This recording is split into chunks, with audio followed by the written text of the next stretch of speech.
T.B.Photo X1.5 TFX, and welcome back to another video. Well, this one is a little bit of a what has happened for the past week and so on in my photography journey, or whatever you want to call it. But anyway, a little bit of a new acquisition, and I actually have two new acquisitions, one that I'm gonna pick up now and one that I'm gonna do a dedicated video about because it has a little bit of an interesting story behind it.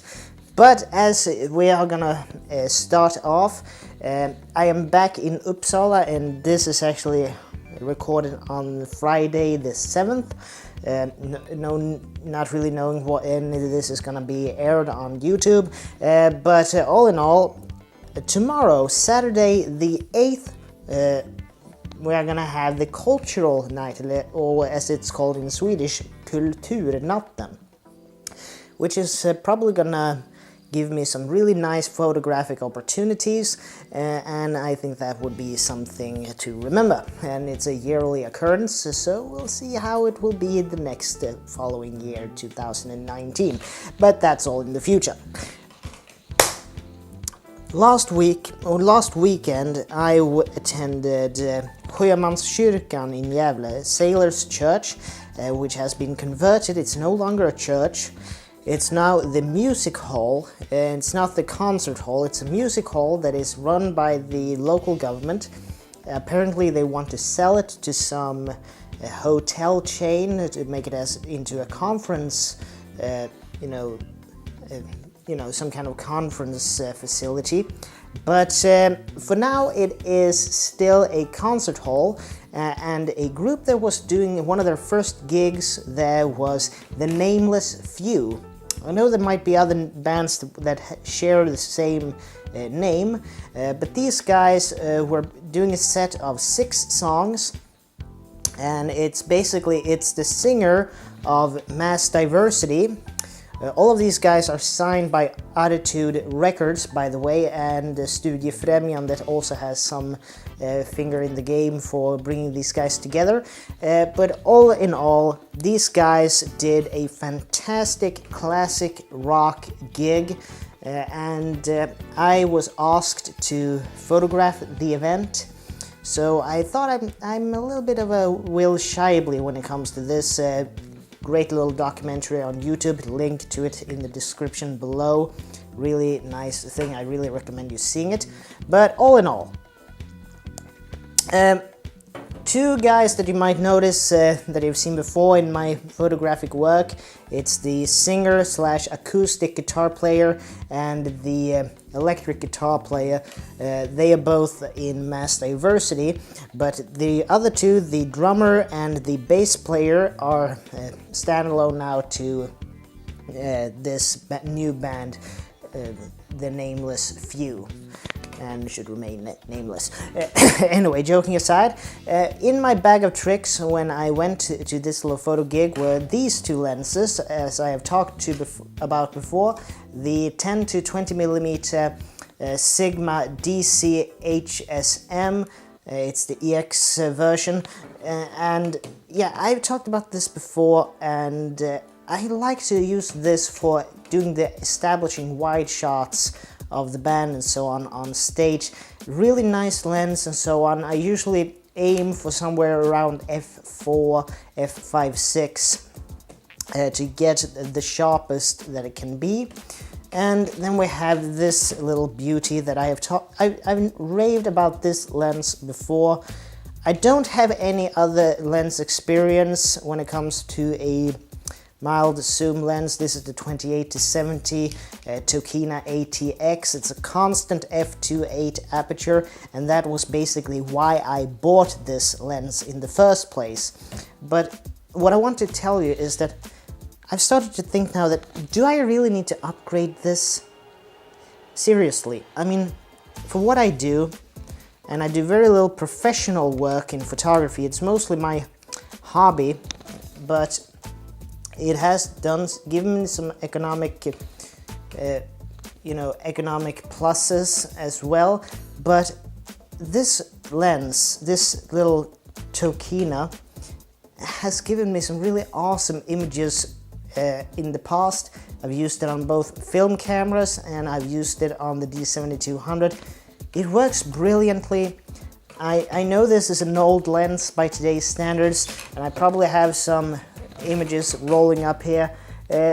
Keep in mind, when I do my exports from Lightroom 6, which is the Adobe product that I use for my image processing, I usually export them in 250p. That's basically my norm. If I'm going to use it for a website or something, and I know that I need to take down the p-value of it, if we're going to call it that, but as a standard I use 250. Comment in the comment section below, what do you use when you export from Lightroom? How big do you want it to be, and what do you think is adequate? But anyway, and then I use a very old now editing software for these videos, and I even do a little bit of a workaround, so the images might not be the best represented like so. And I'm having a little bit of other outlets on social media, Instagram and so on. I'm mostly active on when it comes to this. But all in all, brilliant band, brilliant evening, brilliant songs. I don't think they have anything recorded yet with the Nameless few, but if they do, I would really recommend them to anybody who's willing to listen to it. And I think in that case it will be Attitude Records. But anyway, that's a little bit of my photography journey when it comes to that. And now I want to have a little bit of a newcomer in my photographic collection, so to speak. And this one, as I stated before, I'm gonna do another video about another acquisition that I've done. Let's see if we have time here. Yeah, this is something that I bought, and this is, I'm a little bit of a bird watcher as well, but that's basically a spring thing. This here, you can see here it says ORINOX. This is either for very enthusiastic bird watchers, or it also is a little bit of 1970s spy tech. If anybody have seen the Roger Moore Bond movie For Your Eyes Only, you can actually see him using something like this, and I think it's basically the same make and model, just that they have another brand name on it. And this one has a little bit of a battle damage on one of the shrouds here. But anyway, this is the ORINOX Field 508 feet, or rather, Field 7x20 binoculars with built-in 110 film camera. I mean, this one will take those small 110 film cartridges. I think Lomography still have them, you know, those old small Kodak cameras and so on. You have diopters for your eyes, which I really need because my eyesight basically suck. And you have a aperture select ring here that goes between 5.6 to, I think it is 32 or 22. And they're double numbered, if I put it like so. No, I think it's actually 22. But all in all, also it goes from infinity focus down to, what is it now, 10 meters or 33 feet.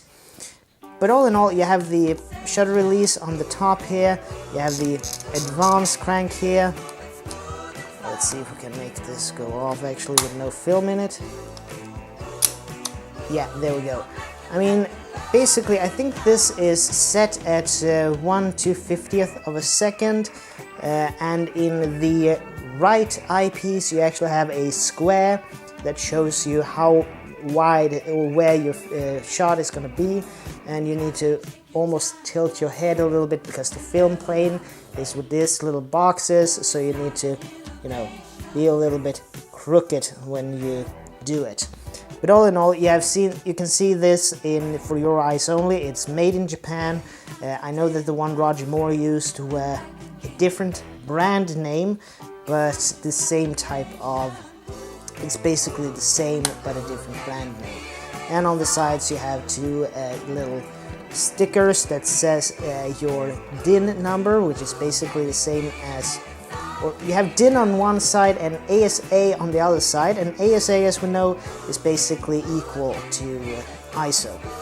So it says here about what ASA you're using, and yeah, if it's clear sky, sunny, if it's overcast, if it's broken overcast and so on, which aperture you should aim for when you take photos with these binoculars. And as you can see, here you put the film, lock it, advanced lever, and shutter release. And I think actually the shutter release even have a thread in it, so you can use a remote shutter release, and you have actually a tripod mounting contraption here as well.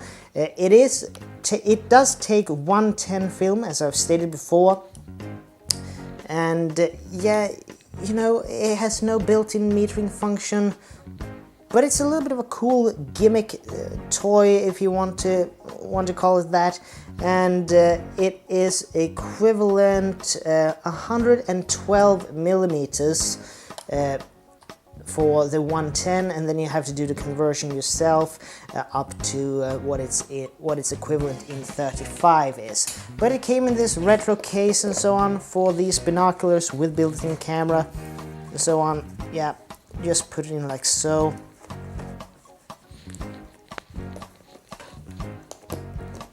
Yeah, I know this was a little bit of an impromptu video from me. I haven't really had that much time because of work and other schedulings and so on.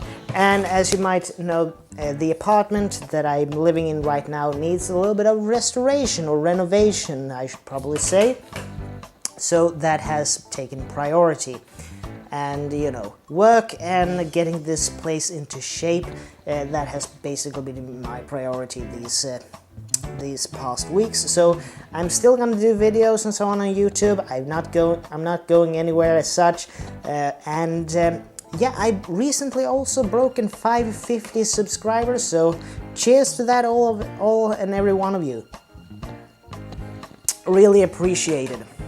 And also I've seen now also on Facebook, the next year, 2019's Photo Expo in Stockholm, there's already become a little bit of rolling about what is going to be and who's going to be there, and I really would enjoy attending that next year as well. So we'll see how that will go, but from now on, from this point in time, this is Tobias Bergström from T.B.Photo X1.5 to FX, and I'd like to see you guys in the next video.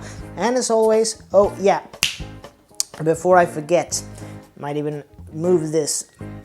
I also, when I took these images with these for the Nameless view, I used basically 4000 ISO on the D7200 and minus 2.7, almost minus 3 stops of negative exposure compensation and so on. Might just shout that out for anybody of you who are technically inclined when it comes to photography in dark environments and so on. Neck hurts. But anyway, that's all for me for now, and as always, please like, share, comment and subscribe, and I'll see you guys in the next video, and until then, take care from now on. Bye. Here we go.